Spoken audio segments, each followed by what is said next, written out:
there's just so much. You're listening to a Mamma Mia podcast. Mamma Mia acknowledges the traditional owners of land and waters this podcast was recorded on.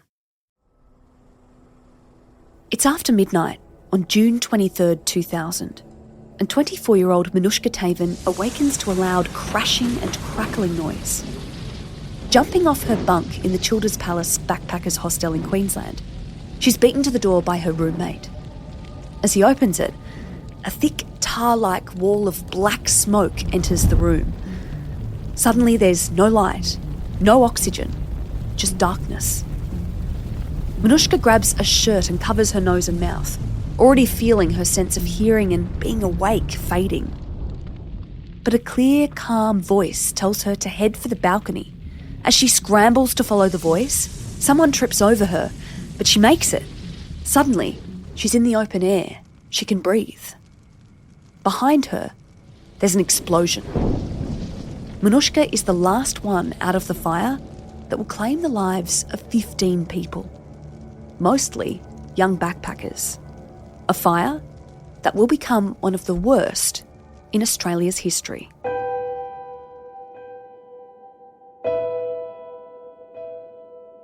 I'm Gemma Barth, and this is True Crime Conversations, a Mamma Mia podcast exploring the world's most notorious crimes by speaking to the people who know the most about them. Childers is a rural town in the Bundaberg region of Queensland. It's near the coast, about 45 minutes drive from Hervey Bay and a few hours north of Brisbane. It's a beautiful town, set amongst the rolling hills, and it's often a pit stop for many travellers and backpackers heading to the area to fruit pick and make some extra cash. The Childers Palace Backpackers Hostel was heritage listed, a lovely old building in the centre of town and a popular place for those passing through. 9 women and 6 men, 15 people in total, were lost in the fire that engulfed the building in 2000.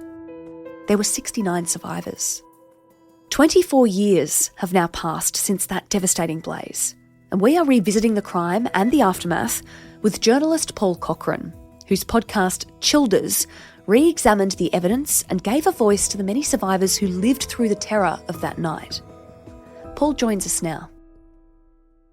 Paul, tell me a bit more about Childers back in the day.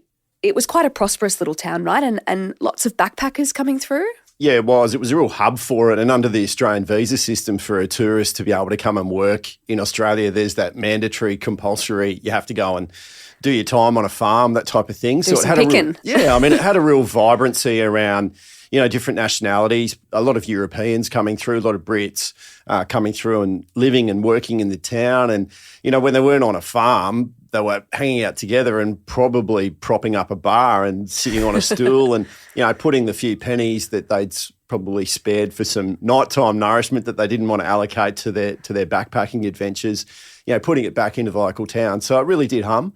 There was a real pulse to it, and the backpackers were central to that. So most of them were kind of staying there. It was a real kind of hub for young people. Yeah, well, the Palace Backpacker Hostel was a working hostel. So as opposed to other hostels where you just go and use it as a residential area, I guess the appeal of the Palace Backpackers Hostel was you could go there with a guarantee of having work. So people could turn up at midnight one night and by 6 o'clock in the morning they're on a bus getting taken to a zucchini farm or something like that. So that's what the appeal of Childers was. And that really did help sustain the local economy in a big way. And it kept the farming side of things moving. They weren't left with a labour shortage. And so everyone won out of the equation. Some of the backpackers might tell you that, the idea of picking fruit and vegetables, all day in the hot Queensland sun wasn't necessarily their dream, but it was a necessary evil under the visa requirements at the time. And it sounds like they weren't just staying there for 1 or 2 nights like a tourist. They were staying there for long periods of time. So that's a real camaraderie that you start to kind of foster. Yeah, we'll talk to anyone who was there at the time and they'll tell you that how much they fell in love with the town. And in the wake of tragedy, that town came together and threw its arms around people at their time of need. But that really was happening before, any sort of dire circumstances hit that town.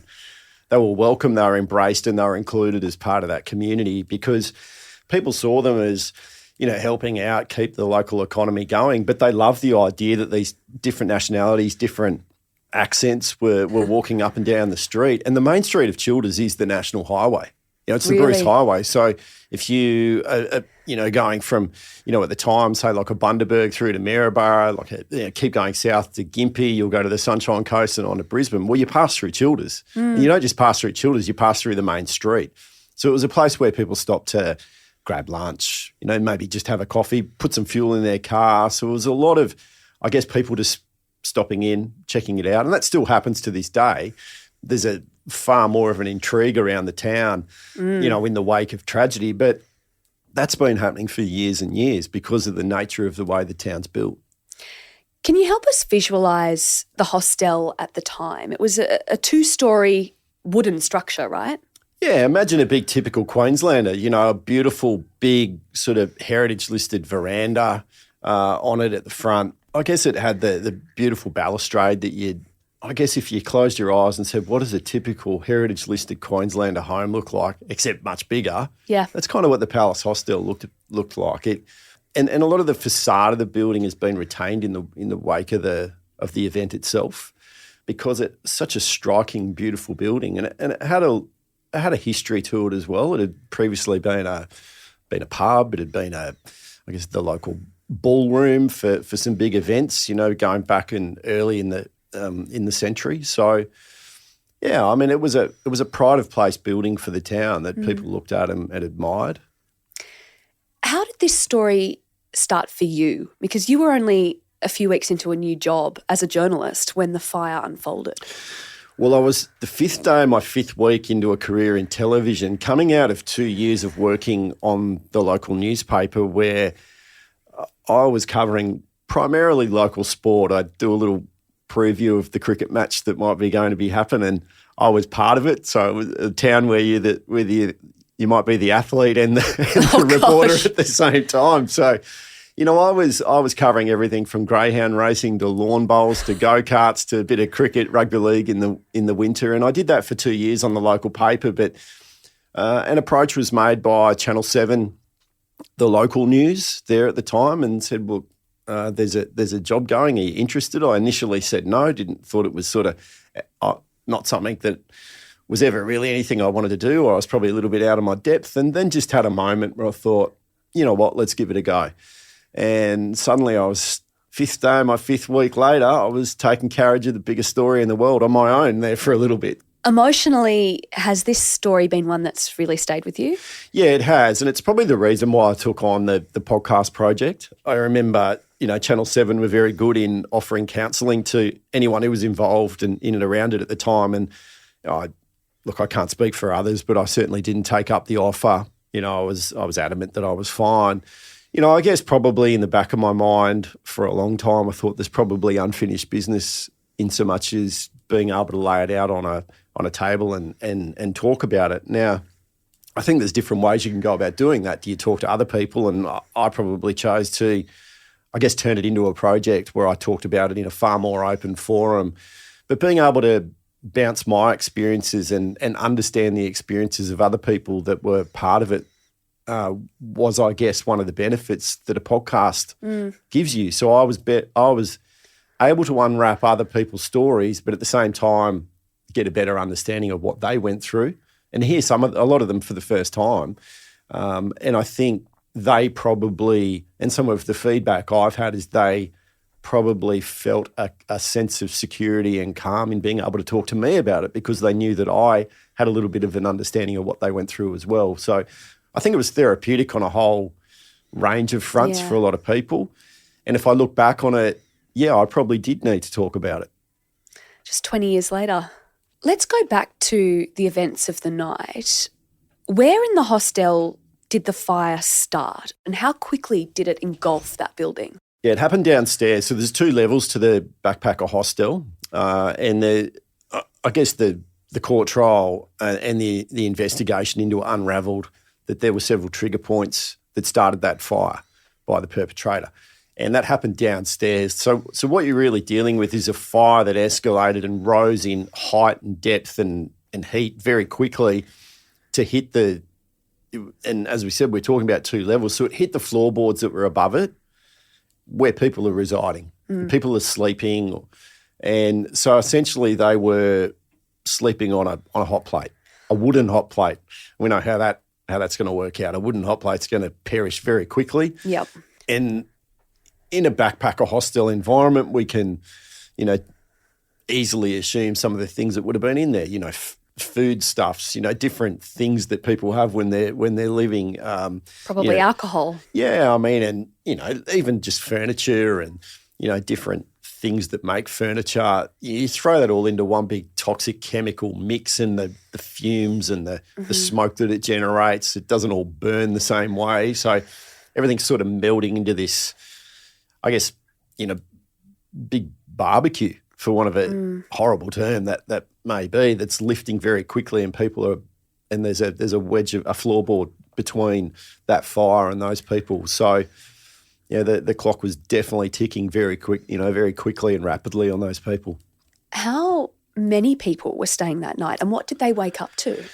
Yeah, well, the best count is 84 people. So that's a lot. Yeah, there's a lot of people, in a fairly congested environment with, different rooms. So now this fire happened just after midnight, and bearing in mind that they're backpackers, they've been out for a few beers. Some of them had some birthday celebrations. There was some people who were leaving the next day, so there was farewell celebrations that night before. So they've got a few beers in their belly. We all know how well we'd probably sleep straight after that, and, lights out pretty quick. So that fire happens just after midnight. A lot of them haven't been asleep for very long.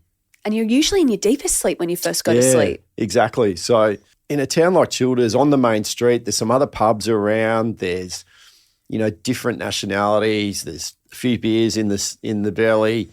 They hear what they think is a fight going on. So people have woken up. They think it's a fight. They think maybe some plates are getting smashed, or, there's or things are happening out on the street. Yeah. This is on the national highway. There's the opportunity for foot traffic here, there, and everywhere around that hostel. So when they wake up, it doesn't immediately occur to them that, hey, there's a fire. They just hear a lot of noise, but then it escalates really quickly, and then they start to obviously smell it. Because there's no sirens or anything, is there? No, there's not. And I guess one of the key things and the key criticisms of the building at the time and everything was there were no fire alarms and no exits, no illuminated exit signs. So if you sort of think about that scenario, the room's dark, so the fire's cut the power, so it's gone. So it's pitch black. They can't breathe. They can't see. They got no direction. So there's no illuminated. So what we take for granted now is a smoke alarm above our head. Yep. And an illuminated exit sign, the green exit sign. With the man running. Yeah, that gives you a sense of direction that says, well, the doorway's that way or that way. Well, neither of those two things were there. So no alarm to wake them up to say. And the alarm is a way of saying, A, wake up, but B, that means fire.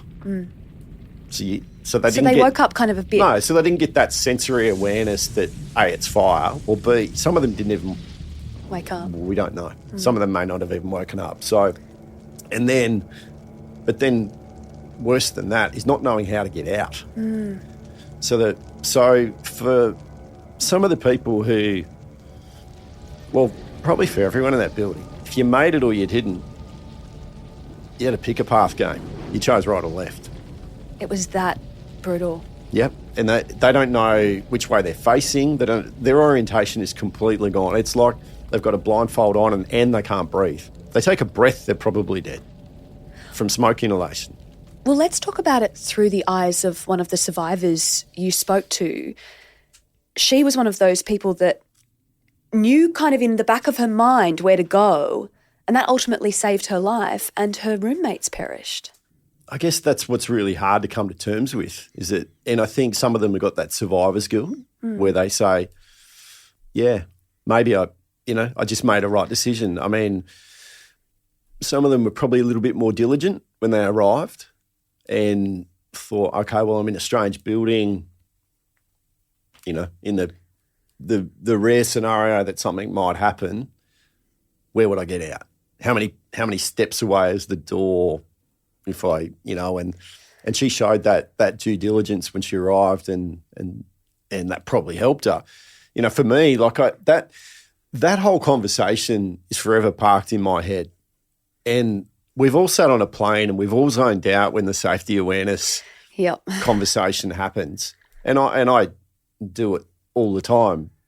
But since I've had that conversation, I always remember that and think, okay, I better just be sure in my head where that exit is. And we should name her. The person we're talking about is Sarah. She was only 17. Yeah, and that's not unusual, to be honest. The backpackers, some of them are on gap years straight out of school, or they'd taken a year off university. That's the kind of age group that we're talking about. And in some ways that age group is very relevant when we start to talk about the perpetrator. Yeah. You know, and how that probably discrepancy in age and acceptance and all those different things all apply. But, you know, time of your life, the age of 17, and we've all been there, and, yeah, you're overseas, or, you know, in Sarah's instance, she was Australian, but she was in a, you know, she's a bit of a free spirit herself, and, you know, she's just living her best life, you know, and trying to get a few bucks in her pocket, get some life experiences, meet some new people, you know, and hanging out with different nationalities. You know, they're meeting new people and probably people that you think, hey, I really gel with these people and they're going to be friends of mine that I'm going to hang out with, or stay in contact with for the rest of their life.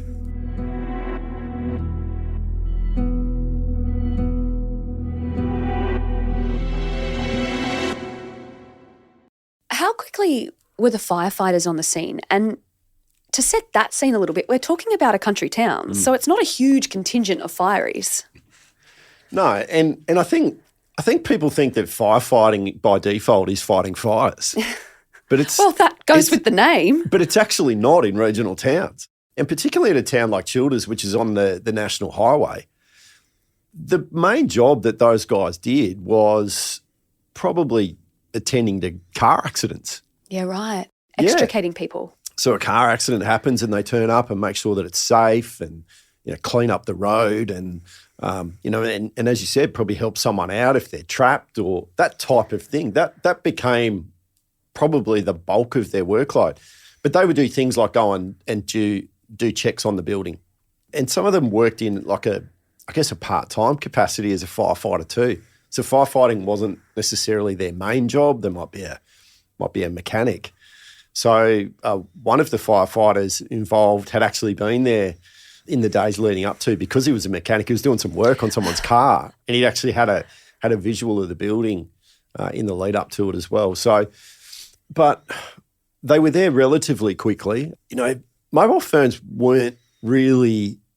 I mean, we live a society now where mobile phones are glued to our hands, and they're the heartbeat of everything that we do around the intelligence of our life. But back then we weren't talking about smartphones.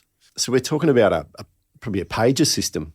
And for, I guess, any of your listeners who aren't familiar with that, it's basically just a little device that'll beep and a little screen, very tiny, that might run almost like the ticker when you're watching the news in the morning. Yep. And the news will run along the bottom of the screen. It would run along the pager with a little, 20 words or fire at hostel or something like that. And something as cryptic as that, and my understanding was that the firefighters knew that when that pager went off, they knew that there was a fire, but certainly didn't understand the magnitude of it or what they were about to turn up to.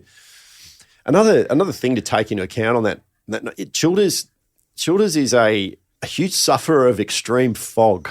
Right. And at that time of year, fog really hits the town. And in June 23, there was a lot of fog. So the firefighters tell the story of actually knowing there was a fire, but driving straight past the hostel. So in the early stages of it, because the station's nearby, he's gone to go to the station. He said, I drove past the hostel. The fog was that bad. Actually really didn't understand that. I mean, the fire hadn't 100% taken into big mass engulfed flames by that stage, but fog played a part that night. So there was a whole heap of factors that came into play. But look, they were there relatively quickly and certainly quick enough. By this point, when they arrived, a lot of the survivors had managed to kind of crawl onto roofs or balconies. And so that was kind of the primary focus, wasn't it? Getting everyone down. Yeah, it was. And you know, they were trying to get out as any way they could. And obviously the top level of the hostel was where people were sleeping or where they were living primarily. There was a room downstairs and that everyone got out of that unscathed, fortunately. But everyone upstairs had to find a way to get out any way they could. So they managed to get out through an access window and crawl out through the side of the building. But, you know, they were coming out in clearly people who had been in a fire covered in black ash and soot and not really knowing, because the minute they got out, they were able to take a gasp of air and breathe, able to actually see something, because they weren't able to see. So they've got no idea who's around them. So it's then coming to terms with, you know, what's just happened. When firefighters actually opened the doors and tried to enter the building, was there going to be any chance of survivors? You just spoke about how hot that was. I think the firefighters probably didn't know at the first time they got through that door what they were about to sort of face in front of them. And I think the realisation started to kick in the further they got into it and then could understand the magnitude of the height of that fire and then getting I mean, they don't have a manifesto of who's in that building or anything like that, so they're just dealing with what's in front of them. I know talking to some of the firefighters, they sort of said if you didn't get out quickly, you probably weren't getting out. But what was really difficult to hear and sort of understand was when they saw the jail bars on some of the rooms. So one of the rooms had been completely boarded up with jail bars on the windows as a security measure, and that was highly populated, that room. There was 9 people in that room. Some of the firefighters have talked about seeing bodies in that room, and they'd already passed away at that point. Because that was the room where there was the largest amount of fatality. Yeah.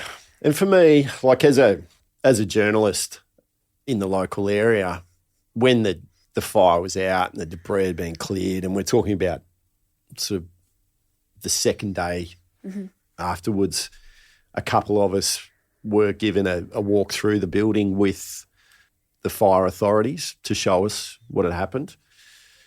And the image that still, I guess, is the most stark for me out of the whole episode of the Childers fire is seeing that room with the bars on it. And the windows, we're talking about jail bars. These are metal bars on the windows. They're even in just normal suburban houses that are on ground floor. Yeah. I've seen them around Sydney where we live. Yeah. Now, under some of those windows were numbers spray painted on the wall in black spray paint. And the question was asked by someone, what are those numbers? And they said, that's where we found the bodies. Oh, So they were, I can't remember the numbers, but it was, say like number 8 and number 9 and that type of numbers were spray painted on the wall. And they were right under the windows. So you can only imagine that those people were trying to get out through those windows. And that's really difficult to grapple with, that these people at their most delicate moment were trying and they weren't afforded that chance for that to succeed. That's really difficult to grapple with. And that's probably the image out of the whole time that I covered that story, and that probably is front of mind for me, that has always sat there. And it's a real humbling thing to have witnessed, to have seen, and then to try and rationalise what must have happened. Especially for that because you went there play out. so quickly after it happened. Yeah, and like it sort of developed from, gee, we hope everyone's out, to some didn't get out, to why did this happen, to anger, to why have you got that camera in my face, to leave me alone. Yeah. You know, the emotions moved very quickly, and grief, there's no template for dealing with grief. And, you know, you throw being so far removed from your family, the feeling of having nothing must just be horrible. These people had nothing. I mean, some of them were sleeping in their underwear. So that's all they had was the pair of undies around their waist.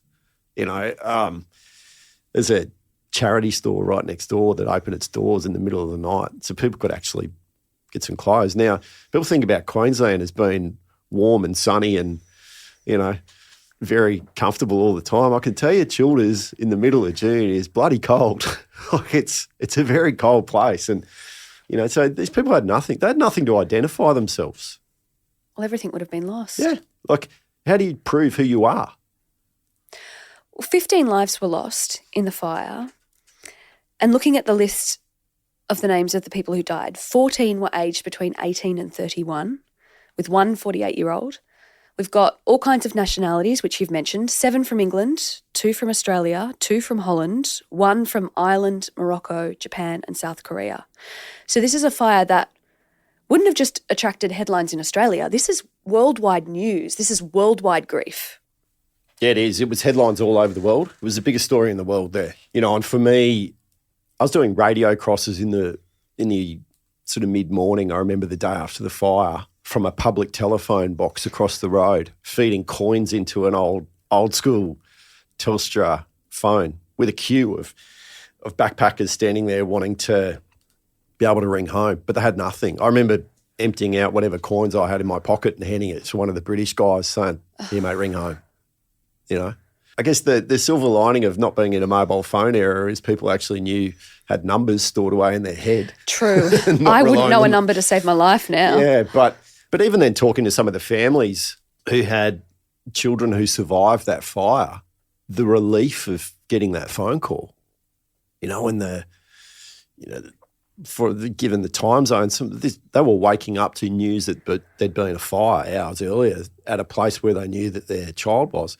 Or for some of them, not knowing I know my kids in Australia somewhere, they're working on a farm somewhere. Where are they today? You know, is that the one they're at? And then, you know, consulate officials and, you know, police even not actually knowing. We talked about 84 people being in that building, but who was in the building? Everything's been burnt. All the records of who was actually there has been burnt. Who was there? So even identifying the bodies that were found, that would have taken a while too, right? Yeah, it did. I mean, talking to some of the survivors, you know, what they did was there's a pub across the road, which, you know, was a traditional nightly sort of, you know, communal hangout for them anyway. So that opened up in the middle of the night. Survivors were sort of there, and, you know, they were given a bit of a debrief on what firefighter and police authorities knew had happened at the time, and quickly among themselves they were drawing up a list of who was in the building. So it might be, I know Gemma was in there, and, you know, Gemma, you knew that so-and-so was in there, and quickly they started to piece together a bit of a list, and that's how it started. You know, in a very sort of raw way of building a manifest of who was in that building. One of the positive sides, and there aren't many, of this story is the way the community rallied around those survivors. We talk about Australian community spirit. I don't think it gets much more amazing than what they did. Yeah, and, you know, I talked about that community giving those survivors a communal hug at the time, and to this day they still continue to do that. So they're still in touch? Yeah, there's people who are intimately involved in the, I guess, for want of a better term, the recovery process for the community that is, you know, that still live and reside there. It still sits with them, and, you know, it's something that has become a very pivotal moment in their life, who simply opened their doors and said, you know, come and have a have a sleep, have a shower, clean your teeth, basic little things that we take for granted. And, when those relationships built at the time and,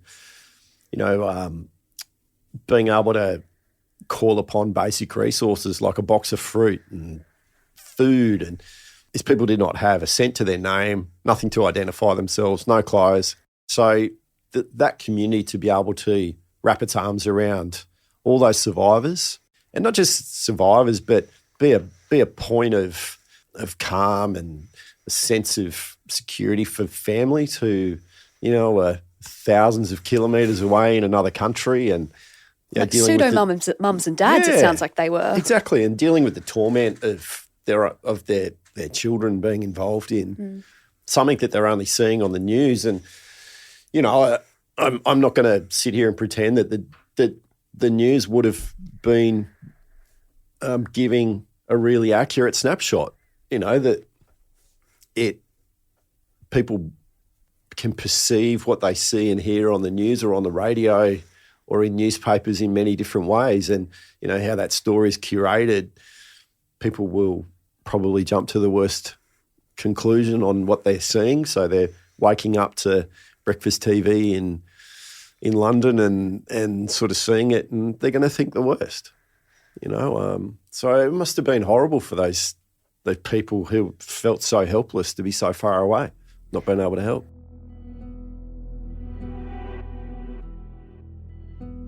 You're listening to True Crime Conversations with me, Gemma Barth. I'm speaking with the host of the Childers podcast, Paul Cochrane.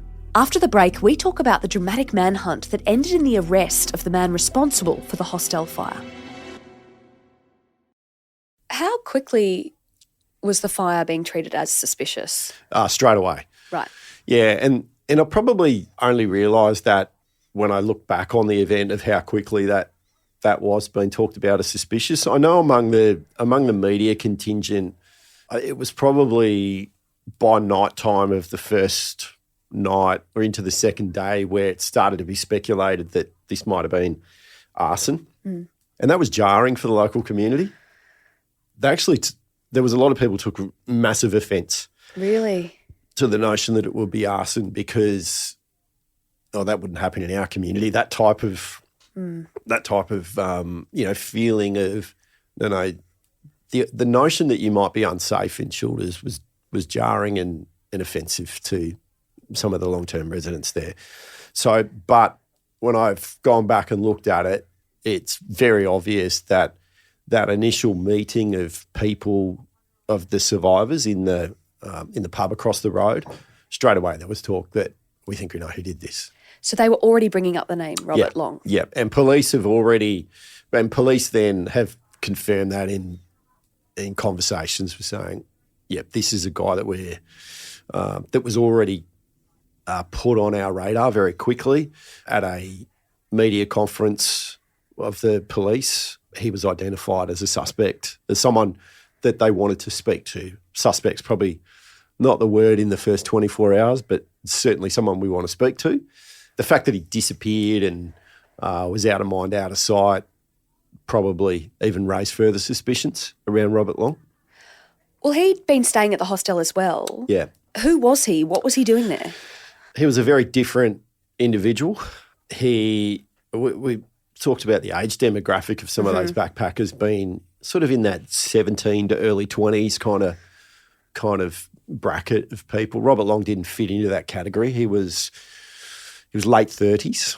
He was someone that simply did not fit in with the core of the backpacker hostel residency among that group.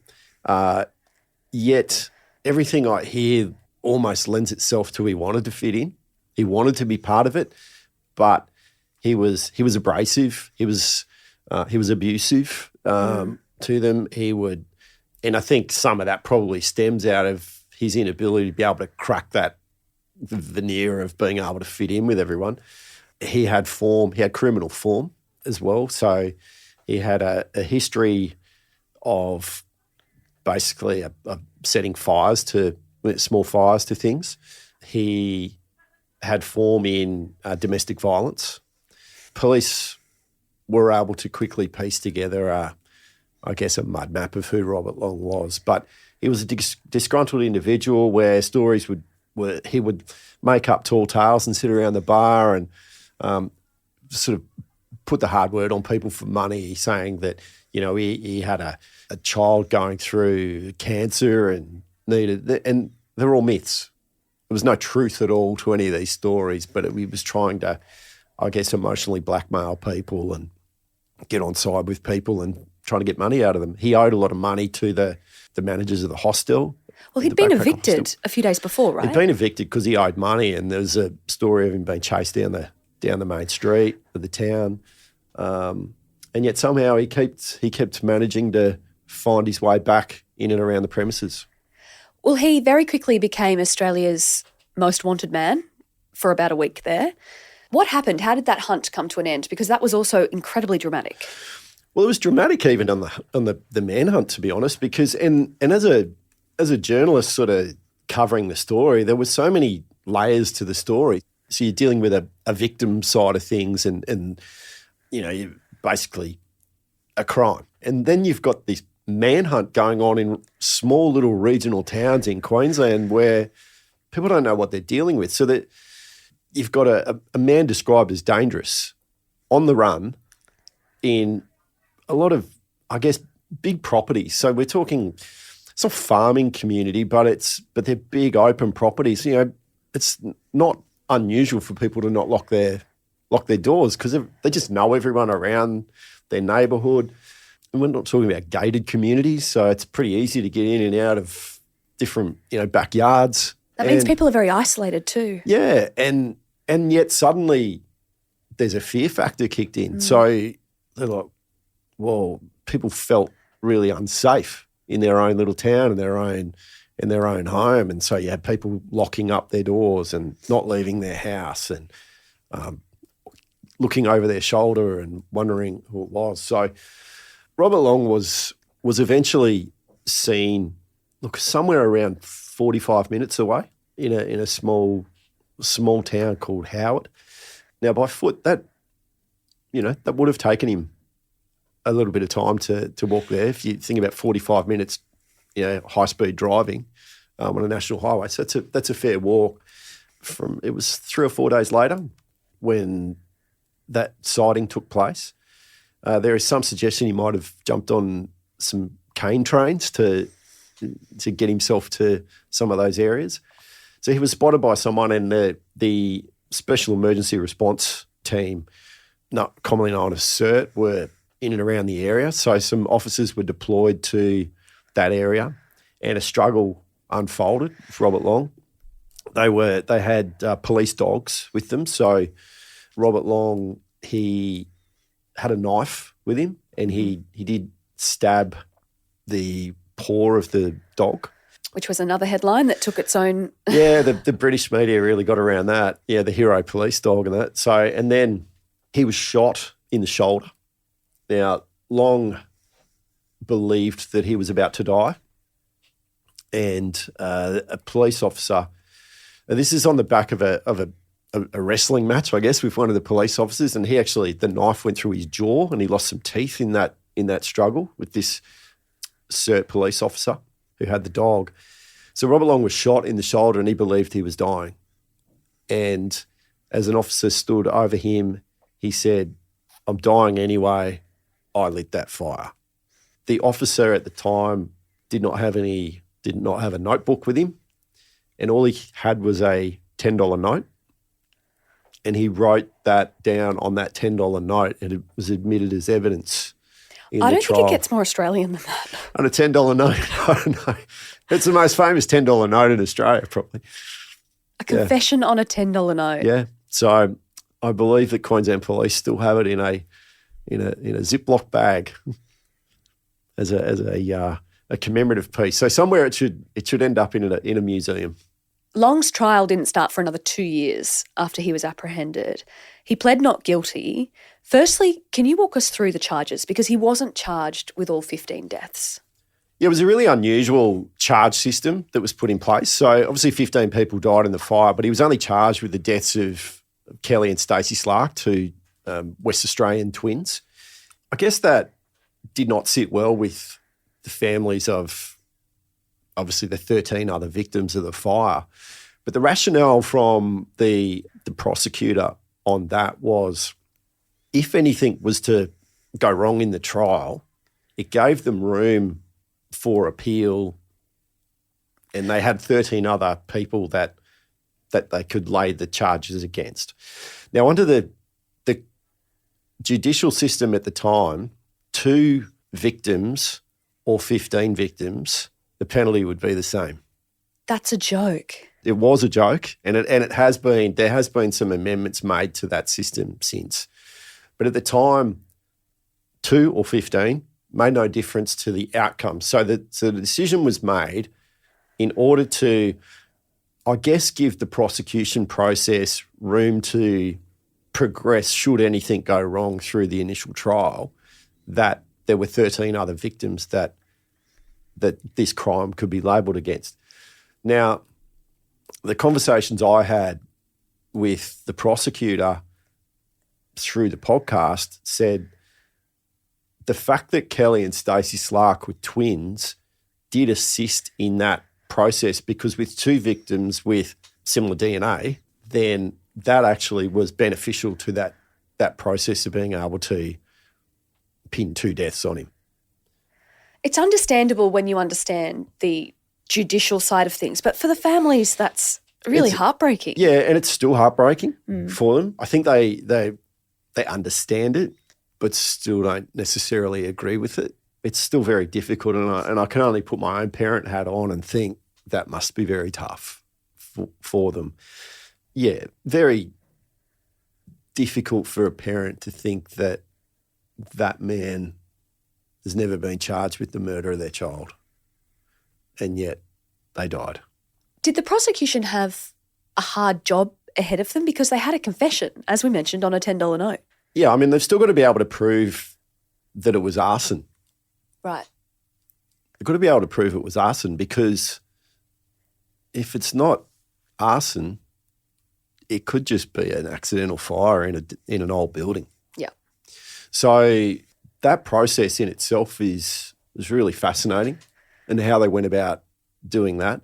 What happened was, this was, I guess, pre-significant digital technology in 2000, but a lot of imagery had been taken, and it was a fire expert that was known to Queensland Police was based in California. So the imagery and the measurements and the data and, all that sort of accumulation of evidence that had been compiled in the building was sent to this gentleman in California. And from his lounge room, he managed to prove that it was arson. Now, not just arson, but that there were multiple trigger points. Now, the multiple trigger points is actually important because it infers the intent of damage. And that he kept doing mass damage. Yeah.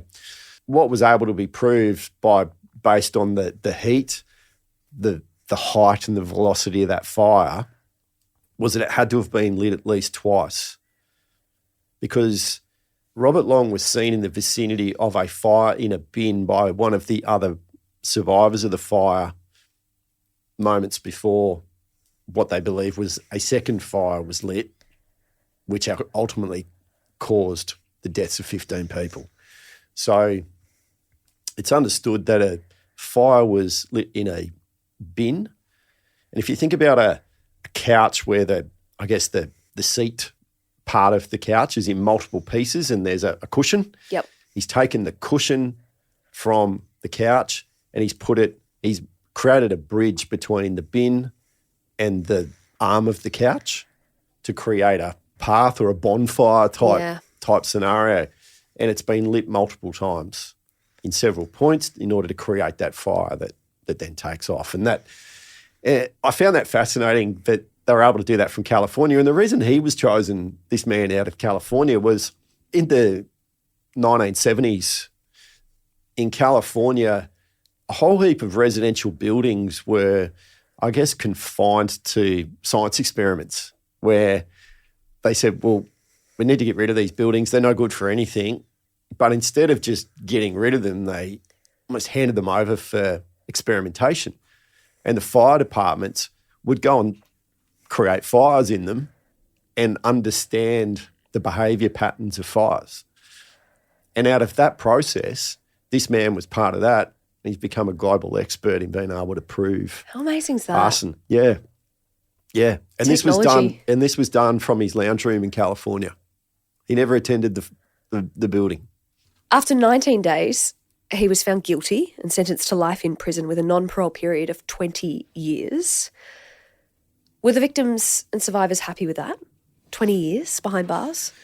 No, I think they would have preferred that was, significantly longer than the 20 years, particularly when you take into account, the victim impact statements that were tabled and the fact that there were 15 deaths, not just 2.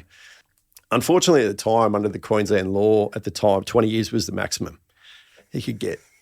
My understanding is that's now been extended to 25 years before he's considered for parole. Long was up for parole in 2020. He made an application for parole and that was denied. So he's still in prison? He's still in prison. His chances of getting out of prison have probably taken a slide on the back of a grandstanding event he did where he ended up on the roof of the prison at Wacol in Queensland last year, I believe it was. That'll do it. Which made the news. So his chances probably took a nosedive of that. So he's no closer to getting parole, and I think anyone in and around that fire, and particularly the families of the victims would like it to see that remains forever and ever a day. Mm. You said that the hostel has been restored. So is it a hostel anymore or is it something else?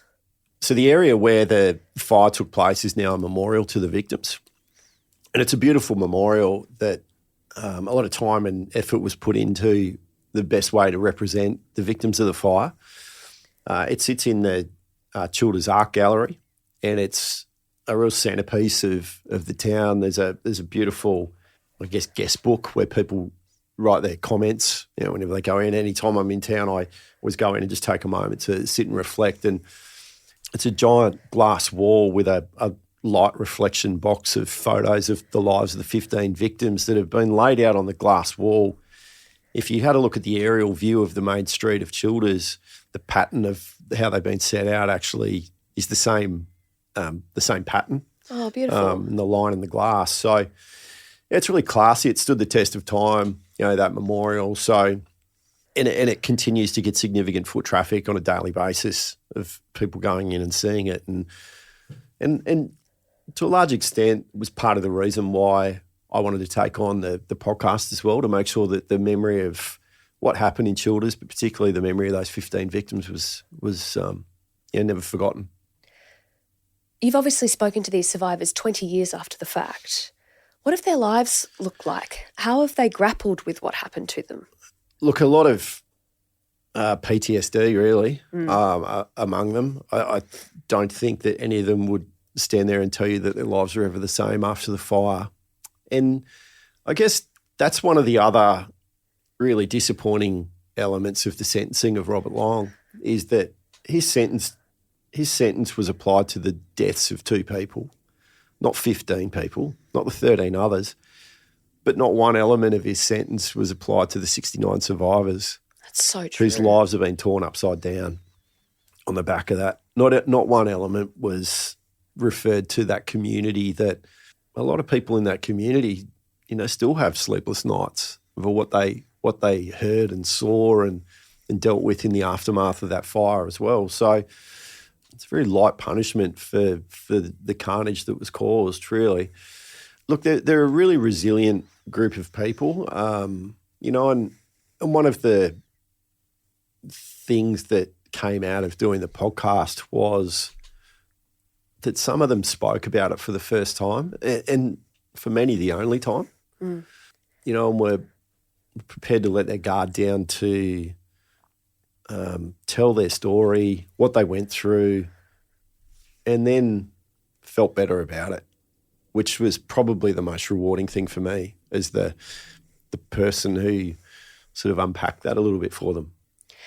Just shows the ripple effect. It's not just the survivors, it's their families. Yeah. It's so sad, that And then I spoke to David O'Keefe in the podcast, the Irish gentleman, and his sister died in the fire, and they've got another sister as well, and she was in Bali when the bombings happened. Oh. And, their mum saying, not again. Fortunately, it was just she couldn't reach her in the middle of the night on the phone, but she's straight away taken back to Childers. Not again. It's just, I think the words you use there, the ripple effect, are just, so profound. And then there's stories like Moulay, the Moroccan gentleman who died. No one knew who he was.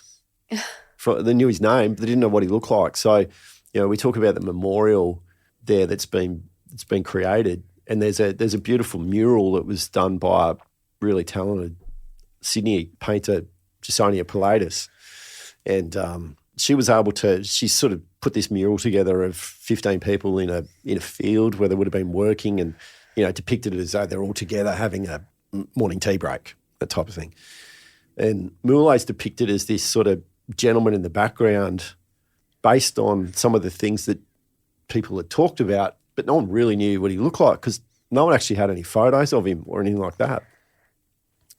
So the story goes that a couple of years had gone by after the memorial was opened, and this lady came in and she said, oh, that gentleman there, like, where's his photos? And they said, well, we actually didn't know where he was. Like, we weren't able to track anything down. And he'd been depicted on Sam de Moro had previously been to Morocco, and so he just put in some landscape photos of Morocco and things that he thought that might have been part of Moulay's life.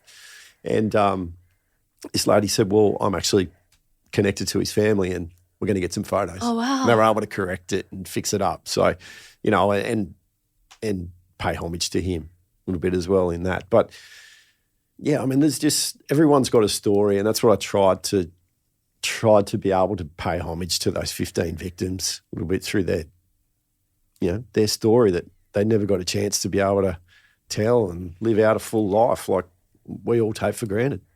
Has it been healing for you? You're a 24-year-old journo, yeah, starting a new job. I know. It's a big thing to deal with. Yeah.